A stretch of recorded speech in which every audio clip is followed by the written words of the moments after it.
All right, welcome back, everybody. So you all should have gotten an email from the president of Webster University about this whole pass-fail situation, where you can opt to take your courses as a pass-fail course instead of a regular letter grade.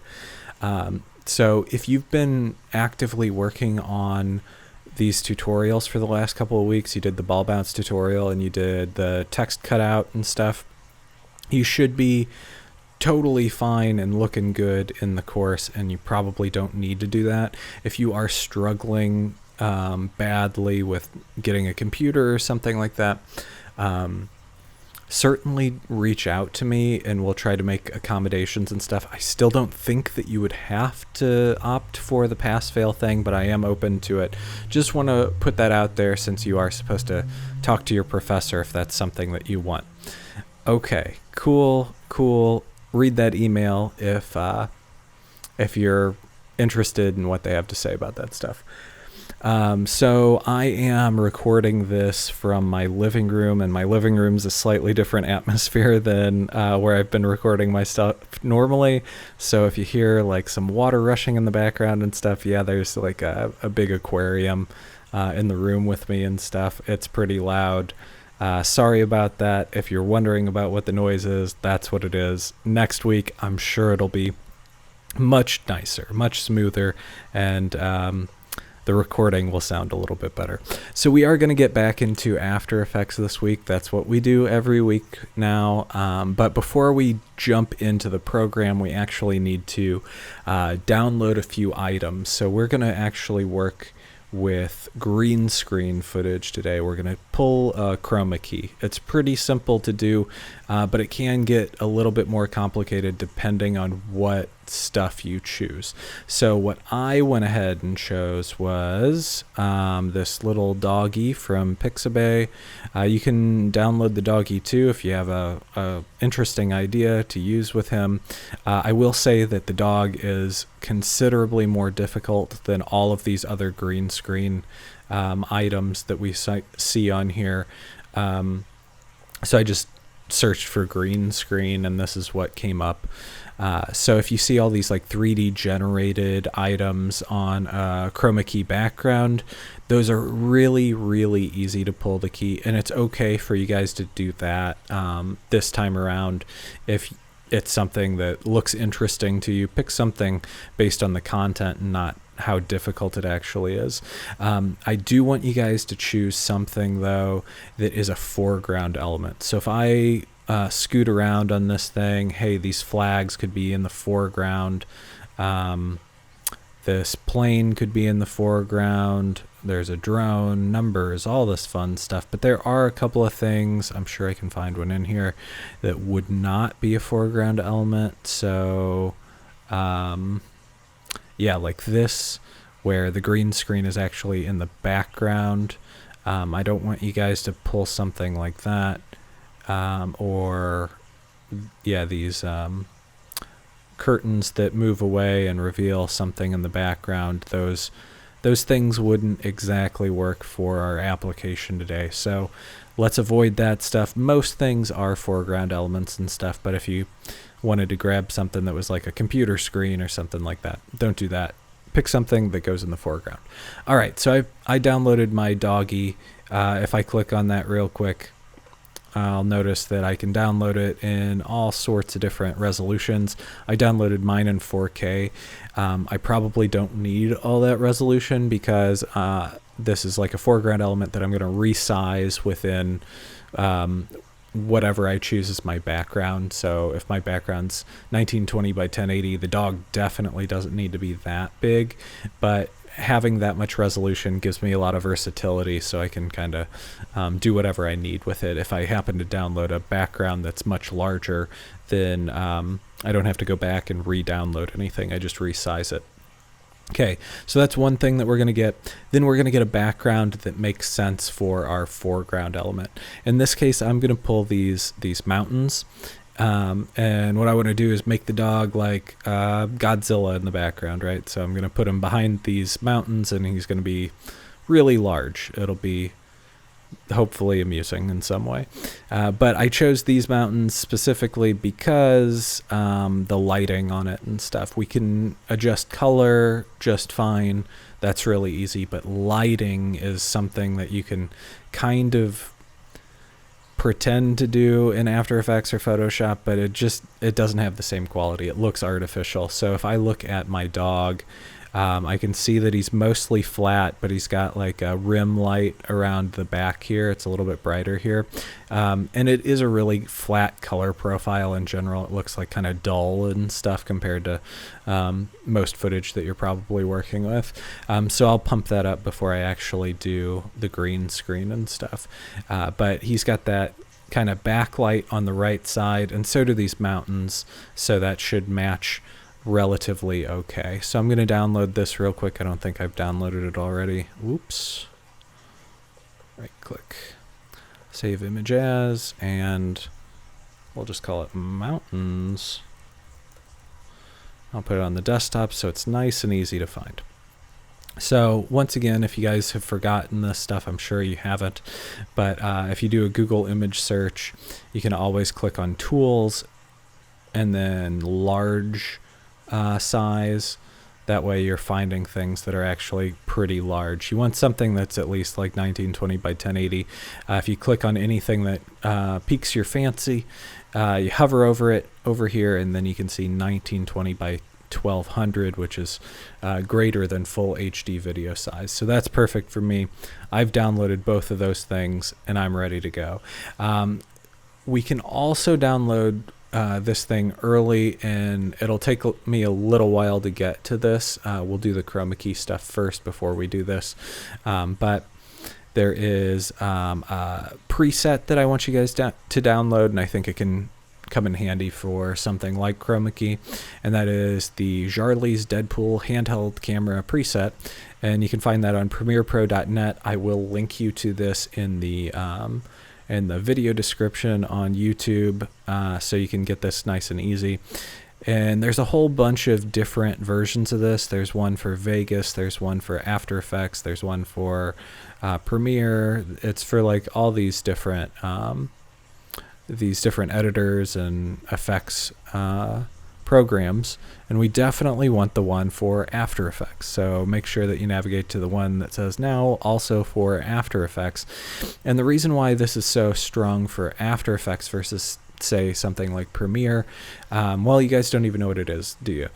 So it is it takes your footage that is still maybe locked down on a tripod and gives it a faux camera movement. It looks like you're like the camera is handheld, even though the camera was presumably on a tripod, or in this case, it doesn't even exist. You know, we're kind of putting it together in the program. It's a big composite that looks still, but we'll add the motion of a handheld camera to make it look, I don't know, a little more real or something different.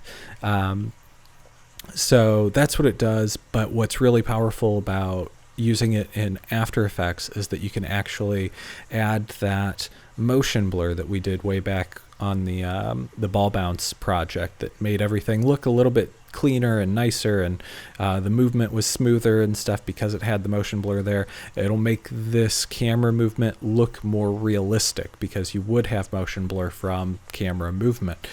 So that's why I would always use this thing in After Effects instead of something like Premiere. That said, it would work in Premiere if you are a Premiere user and you don't care about the motion blur. All right, so we'll go ahead and download this real quick too. We'll save that link, and it will. That says HTML, and we don't want that. So maybe we'll just click it, and there it is. It is a zip file, and it's fine to keep it as a zip file for now. We will deal with this stuff later. So I'm going to save that on my desktop so I can get to it easily. All right, at this point we have the assets we need, and we can jump on over to After Effects and we can import those two things. So I'm going to go down, import. I think maybe both are on the desktop. I'm going to import my background. Where is that? That's mountains. Great. and I will import my dog.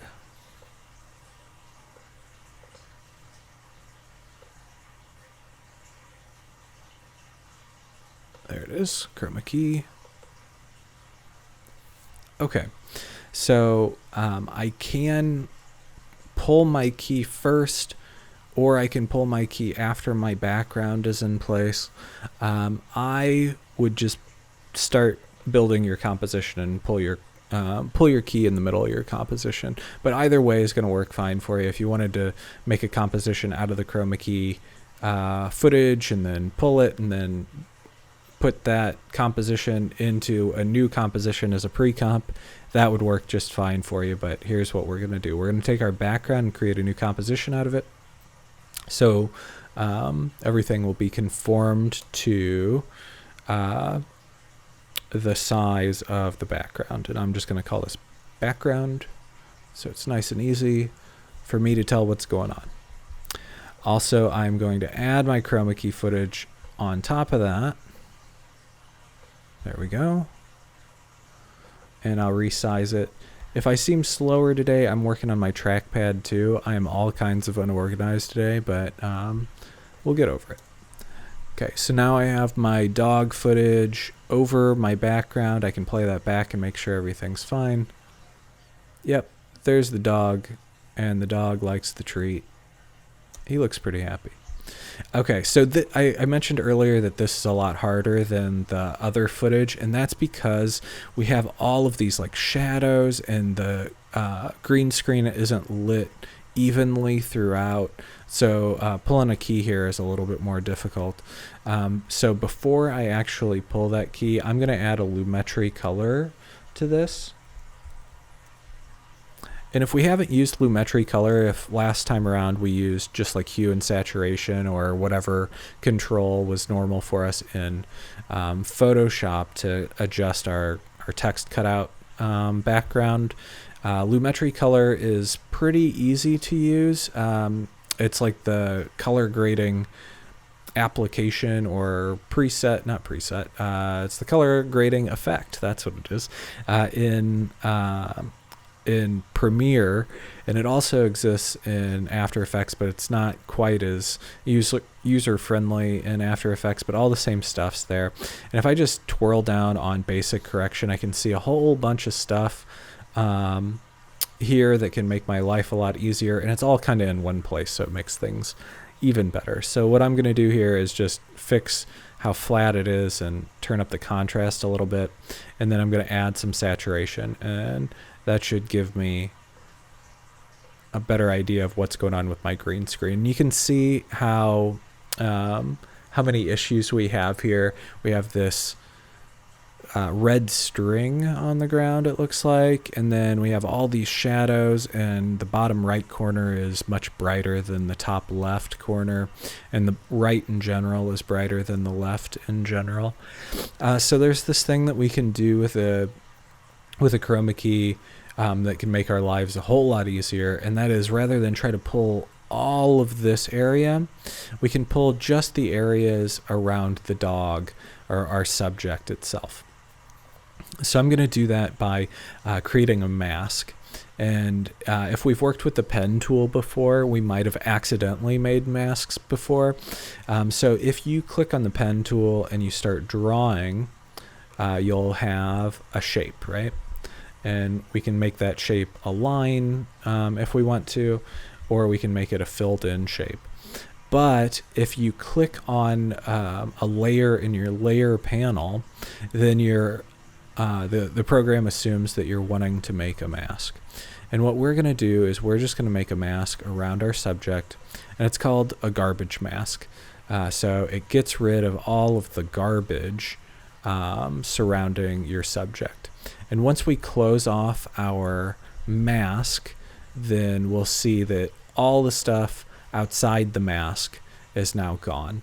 If for some reason your mask is like inverted, like it's just showing the green portion, and not the subject that you wanted to cut out, that you like masked in reverse, there's no trouble there. If you twirl down under masks, which is now an option under your video, you should be able to see that this mask is set for add, and you can instead click subtract, and you would have the inverse of what we have here. Now we will work more with masks, because I'm going to mask out this this mountain and stuff and put the dog behind the mountain. But I wanted to show you, yeah, there's that trackpad for you.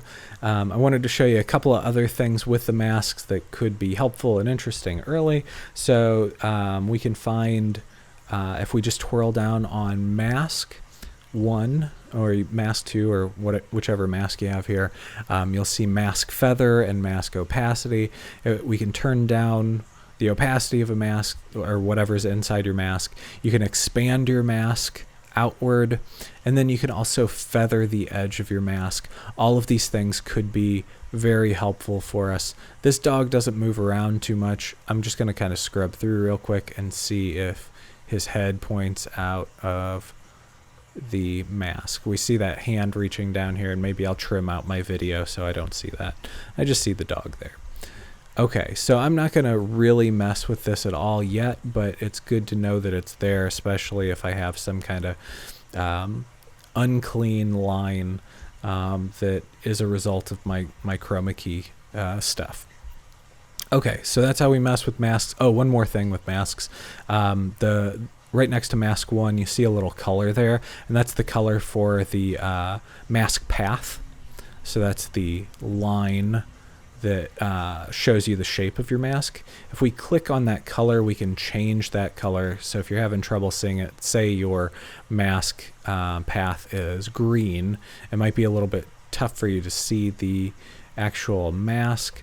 We can change that to say yellow, or how about red, because that's a complement, right? Now we can really see that pretty well. Okay, so masks in a nutshell there. Okay, so we have a garbage mask now. Now we can actually do the chroma key work.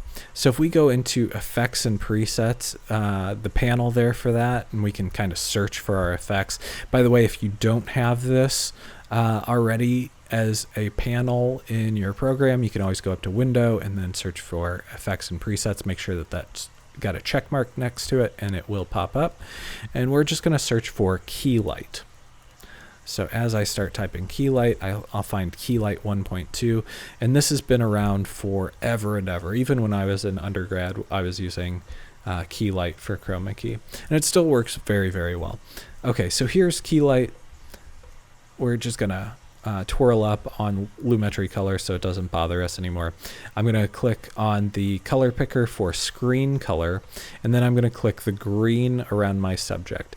And it did an okay job initially. Like the green is out of there. If I turn off my mask path visibility, which is this little toggle here that says toggle mask and shape path visibility, then I can see what's actually going on. I can still see some remnants of that green screen, and I have a little bit of transparency in my dog. So that's not perfect. It did an okay job though. So if I go under view and I click from final result to screen matte, I'll see this black and white view. And what is pure black is being keyed out, and what is pure white is being left behind. It's really kind of simple to do. If I need to do anything with my color picker, it's important that I turn that stuff off so I can always jump back to source and see the original. So if you have this like de-spill bias, so there's some spill of green on the dog, if I click on that, you see how it's still green, but it's a little bit different. I can maybe salvage some of that transparency on the dog right away. So if I jump back, all right, now it's considerably different. I'm losing a lot of stuff. So let's try to fix that up. Actually, if I jump to a final result, I probably lost most of the dog. So maybe that de-spill did not do good enough job here. So maybe I'll just jump that a little bit Go back to screen matte. See how that worked? Not well. Despill bias. Let's just put that back in the regular old green because that did not do a great job for us. We'll jump back to screen matte, and then all of a sudden, all right, so we have our dog is mostly white and we have some black over here. Maybe if I just turn this off entirely and go to a white, that's, yeah, that definitely looks better. So in my case, the despill bias didn't do such a good job. So there's this pre-screen blur here that we can turn up, and that's going to help us out a little bit, especially if you have some kind of like artifacts and stuff in the background. We can turn that up more and more and more and actually see that stuff kind of disappear. But the more you do this, the more you kind of blur some of the areas of your subject, and that might not be the best thing. So that's what it does, but let's go ahead and turn it all the way down for now and see if we can clean this stuff up without having to use the screen pre-blur. Instead, we're going to twirl down on screen matte, and you'll see these things for clip black and clip white. These things are really important. So our clip black, as we start turning that up, you see all the black area of our image start to grow. So now we have a pure black on all of that background, which is exactly what we want. Okay, and then we can clip white, and we would turn that in the opposite direction. And now all of a sudden our dog is turning a pure white. So that means that he's no longer quite transparent. And then we have all of these little areas of green that bled onto the dog, and they were pretty significantly green. Trackpad, look at that. My dog just went off the screen. So maybe that pre-blur will help with those areas. It looks like it does. So I can maybe turn that up a little bit, and now I'm saving some of those areas. So the idea here is that you want to get yourself a pure black on the outside and a pure white on the inside. Now if I jump back to my final result, I should see an okay job. We lost a little bit of the dog's neck, and we have some of the stuff around the dog's feet. His shadows there and stuff aren't doing so well for us. So if we want to mess with our matte, not our mask, right? Our matte, the area that's been keyed, we can adjust, we can choke that up or down so we can expand the outside edges. So now we've brought back the neck and stuff for this dog, but we've gained all this gray here, which is not exactly what we want.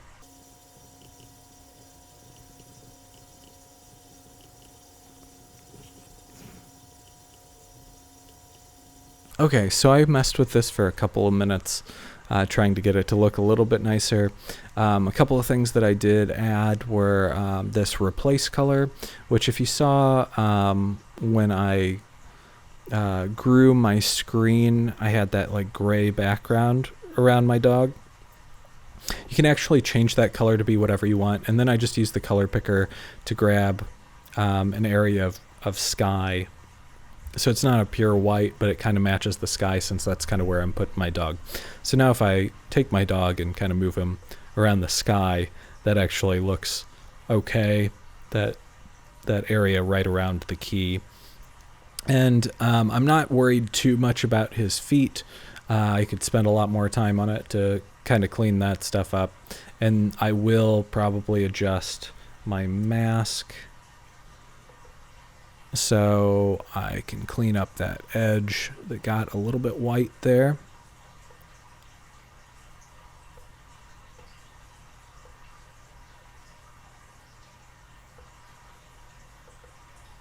Okay. And I won't worry about his feet anymore because I'm just going to kind of tuck his head back behind these mountains here, and that foot doesn't bother me that much. Okay, so chances are if you downloaded one of those easier like 3D generated chroma key items, you could have maybe clicked the screen color, clicked, and it was just gone and perfect and stuff. But I did want to demonstrate how difficult these things could be and how much you have to kind of mess with them to get what you want, especially if they were recorded in a way where maybe green pours onto your subject, which is a big thing, or there's motion blur, or there's something that's not a clean line. So something like smoke or things that are particles, rain and stuff like that. Motion blur is a big thing too, right? So if you are working with footage that contains something like that, chances are you'll really have to work with it to pull a clean key. And if you do that, I'll be impressed. So, you know, when you post your results, let me know how difficult it was. All right, so I've pulled my dog key, and I feel like that's looking okay enough. We're going to have to do some more color correction on our doggy. But before that, I just want to kind of get him in place where I want him. So what I'm going to do here is I'm going to duplicate my background. The quick way to do this as a shortcut is Control-D for duplicate. And I'm going to move that. I'm going to sandwich my chroma key footage between my background 1 and my background 2. And I'm going to rename my background to foreground. So my chroma key stuff is acting as a midground. My foreground is going to be a mountain, and my background is the sky and stuff. So depending on what your background is, you might not have to do this, but it is a nice way to kind of embed your stuff. Now, if I jump in here, I'm going to do a pretty quick mask for you guys. Let's see if I can figure out how to do this without a mouse.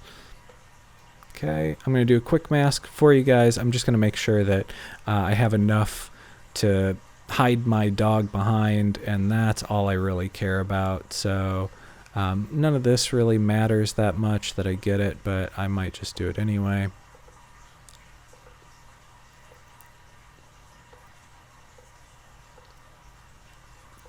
Masking with a trackpad. If you guys are doing this, I have respect for you too. It is not fun. We're just going to pretend like this is better than what it is. And maybe I'll add a bit of a feather or something like that.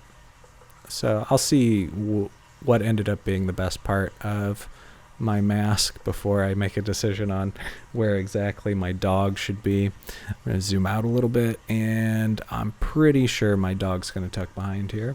So I did that actually on my background layer, which was not ideal. Instead, just to fix this, I'm going to, oops, my goodness. All right, I'm going to click on my layer, change this to foreground, new, because we can't have two layers that are named the same thing, and then change this to background. Don't mind me, guys, I just did it wrong. So foreground jumps up here, background's in the background now, and then I can see what's actually going on here. If I shy out background and all I see is my foreground, that's all it is, right? I made that mask there, and I can see my dog, which I can also shy out. That's what my one mask is. Then if I add in my background, it looks like it's just the original image.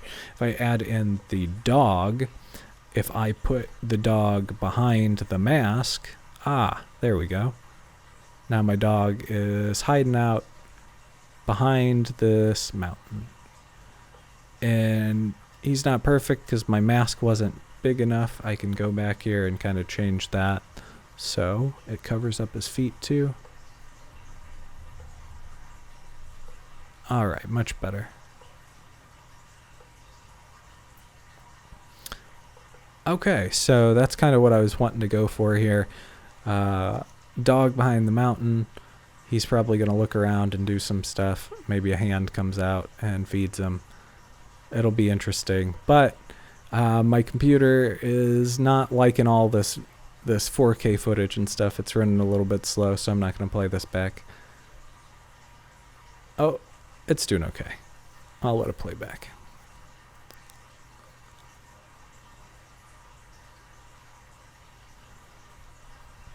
So I can see some issues with my mask here. I could definitely clean that up a little bit.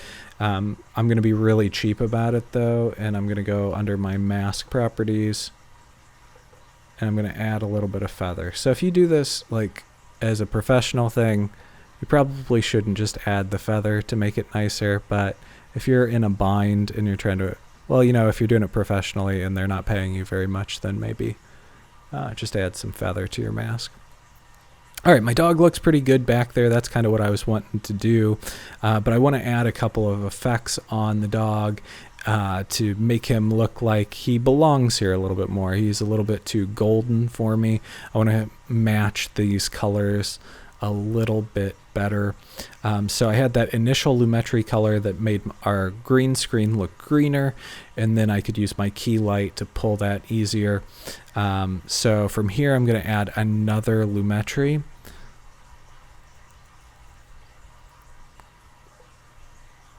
There it is. And this is Lumetri color 2, and we just want to make sure for any kind of creative things we do, it happens after key light. There is like an order of operations here. If we put this above key light, it might change the green screen, which would affect our matte, right? Because if the green changes, it's not going to pull nearly as nice. So I can just go under basic correction here, and I can probably eyeball some things to make it look a little bit better.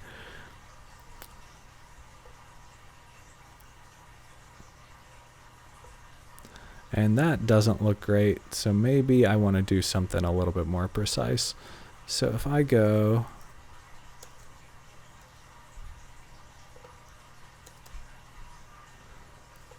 So we know about all of these things. We've used these things before, but there's also things like curves, which you should be familiar with from Photoshop. If you liked curves before, we can add, say, curves to our dog. And now he's really contrasty, but that doesn't look too far off actually. So maybe I do keep a little bit of an S curve on here, since that didn't hurt anything at all. There are all these awesome cool curves that you don't have in Photoshop when you look at curves though. There's hue versus hue, hue versus luma, hue versus saturation, which is up above it. And that just means you are selecting the hue and you are adjusting its whatever it says after versus. So if we look at his pink in his ear and stuff, we can select that out by putting 2 nodes on either side of, I hate when people say either side, on both sides of the red area of the hue. So from pink to yellow, now red is kind of selected in here, and we can add one more and lift it up or down, so we can take our reds and really enhance those. Looks like he's got a bloody nose now. Or we can bring those way down if we're like, hey, those reds are just too prominent, and that actually looks a little bit closer to what we have in the overall image. And then we can do something like hue versus hue as well. So if there's like some yellows in here, and we want to adjust the color of the color. So if we took the yellows and we pushed them, those yellows could turn green, or they could turn magenta if we went really far with it.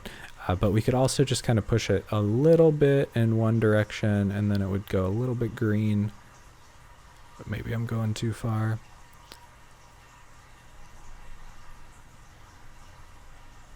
That's a little bit better. And then if you don't like curves at all, you can also open up color wheels over here, and you can adjust shadows, midtones, and highlights. You can actually make each of these things individually brighter. If we want our highlights to get brighter, you can see that raise up or bring them down. I kind of made that adjustment already with my curves, but just so you can see, shadows coming down, that would add some contrast. Shadows coming up, that would make everything look a little bit more flat. But I can also, if you want these things to go back to normal, you can just double click, by the way. I can also add some color to, say, shadows, since you see so much kind of blue in these shadows here. That might help with my image. Now my dog is all of a sudden, maybe my midtones need to go a little bit more blue too. Not too much though. Maybe more like a teal. Alright, now all of a sudden my dog's looking a lot closer to my background. So I can just toggle this off by clicking the FX icon next to Lumetri Color 2. That's what it looked like before, and that's what it looked like afterward. I would say that's a drastic improvement. We could get really fine-tuned with this stuff. If you know anything about color grading and stuff, you can open up like Lumetri scopes in here. So Lumetri scopes, and actually see what's going on. Maybe. Mine doesn't want to cooperate with me, but if you are If your computer can handle it. Oh, there it goes.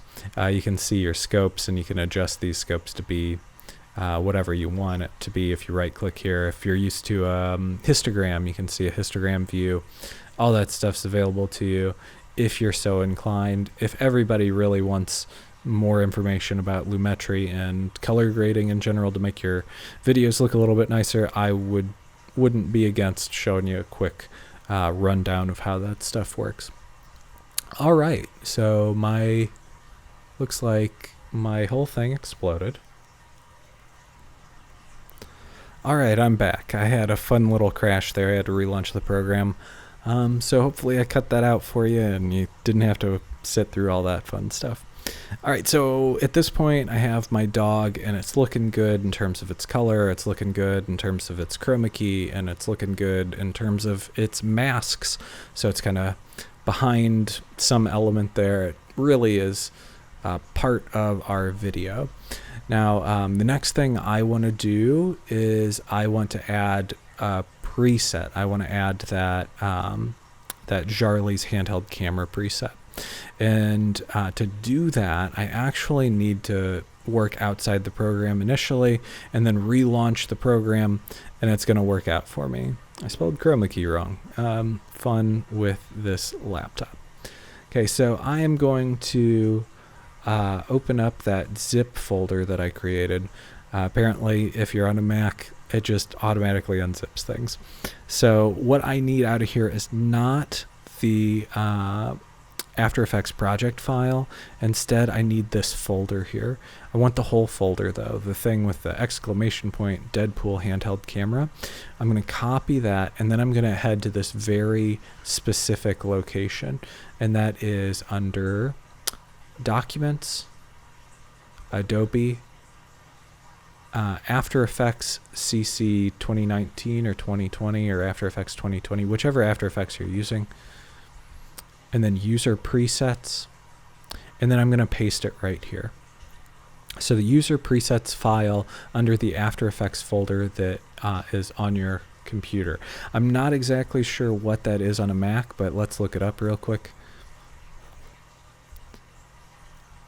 So according to Adobe's website, if you're on a Mac and you want to put this preset where it needs to go, it looks like it's under Applications, Adobe After Effects CC, and that's it. So look for that, and then I'm sure it says User Presets under that folder, and that's where you want to put it. The User Presets folder, that's where it needs to go. Copy and paste it, but as soon as you do, you won't actually be able to use it yet. Yeah, you need to shut down the program and then relaunch the program. So I'll do that for you if I can spell. There it is, After Effects 2020. Now when you launch the program, you see all these things that fly by, a bunch of text here. Somewhere in there it says reading user presets, and it's looking in that folder for presets that should exist. So I'm going to reopen my project, and then I am going to search in my effects and presets for Deadpool. Okay, and then here it is for any sized footage and for oversized footage. And there's a bunch of different presets for this stuff. So there's something with long lenses for a camcorder look, or for somewhat steady camera movement, as though you're trying to hold the camera very steady. Now what we're going to do to use this thing is first we're going to trim down our work area to match the length of our video. So that's 30 seconds here, and I probably don't need that much, but we're going to do it anyway because I'm not sure which part of the dog I like so much. Then we're going to highlight all of our layers. We are going to pre-compose this thing as chroma key, and we'll move all attributes to that pre-comp. And then we can experiment with these things. We can drag and drop each of them and see what happens. So click drag and drop that onto our pre-comp so it'll affect all of our stuff. And you'll notice right away it's going to push your video off a little bit. And you just want to click and grab that thing and put it back in place to where it should be. And that's for, I used the 4 oversized footage, and I'm not even sure which kind or which one I picked. But if I let that render for a second, I should see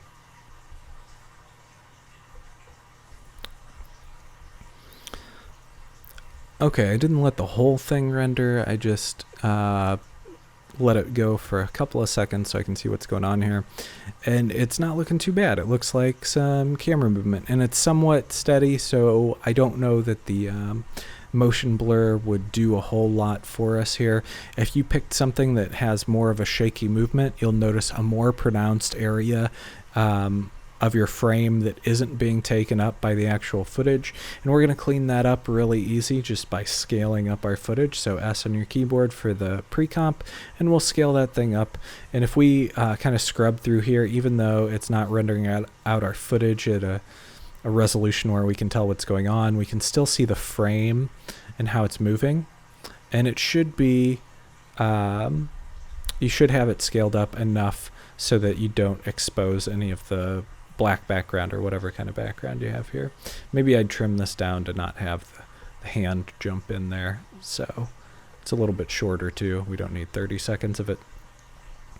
Okay, so that should be good. If your camera does move a lot, we can toggle on motion blur for it, and we can actually see the motion blur work. And maybe we can see a little bit here, but it's probably not super pronounced. Something that we should certainly add if you have a lot of camera shake in there, though. But also with this preset, if we want to see what's actually going on, it's just a series of keyframes, right, for position. So if we went to position here, we could see a whole bunch of keyframes that were created here, and it goes for 45 seconds. But if we needed to make our animation longer, we can always copy these keyframes, move our playhead to the last keyframe, and then paste them, and it can go on indefinitely from there. If you want to see exactly what's going on with all keyframes, it's not just position.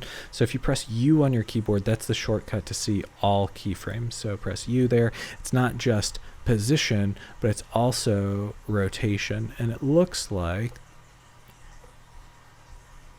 they are all eases as well. So they're doing some tricky stuff with that stuff. So if we wanted to extend that beyond, we would also need to copy those keyframes, and we could copy both at the same time if we just opened the U and actually saw what was going on there. So that's it in a nutshell. We are we now know how to add presets. We know how to chroma key. We know how to mask, basically, and you should be able to come up with your own unique, interesting video that is chroma keyed from some kind of green screen footage that you pulled on offline, using a still image as your background and adding camera shake and motion blur to kind of bring it all together. So let's see your versions of that. You must have a still image, a chroma key, subject, and some kind of color work on it to make it all look normal. Also, you have to add the Jarly's Deadpool preset. Shouldn't be too terribly difficult. Maybe slightly time consuming if you happen to have a weird chroma key like me. So make your video, export your video, publish it on Canvas just like we do with everything else. And that's it for this week. I will see you all next week.